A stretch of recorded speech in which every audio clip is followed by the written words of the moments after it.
নামাজ ভাঙার কারণ কয়টি? 19টি। আমাদেরকে এই 19টি কারণ বলবে,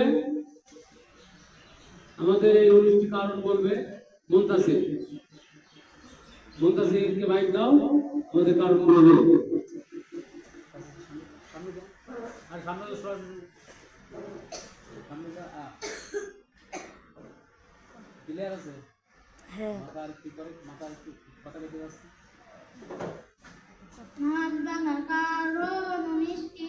নামাজে অশুদ্ধ করা, নামাজে মিথ্যার কথা বলা, কোন লোকের সালাম দেওয়া, সালামের উত্তর দেওয়া, শব্দ করা, বিনা জোরে কাশা, আমলে কাশির করা, বিপদে কি বেদনায় শব্দ করিয়া কাঁদা, 3 তাসবিহ পরিমাণ ছোট ভুলিয়া থাকা, মুক্তাদি ব্যতীত অপর একটি লক্ষণ দেওয়া, দুঃসংবাদের উত্তর দেওয়া, নামাজ থাকায় সেজদা করা, কিবলার দিক হইতে সিনা গেড়া, নামাজে কোরআন শরীফ দেখিয়া পড়া, নামাজে শব্দ করিয়া আসা, নামাজে হাসির উত্তর দেওয়া, নামাজে খাওয়া ও পান করা, ইমামের আগে মুক্তারি হারানো।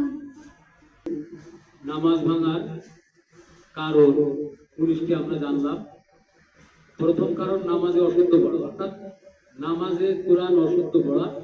এটা হবে যে নামাজে কোরআন অশুদ্ধ পড়লে নামাজ হয় না, কিন্তু বলা হয়েছে যে নামাজে অশুদ্ধ পড়া, এই জন্য আমরা এটা পরিষ্কার করি।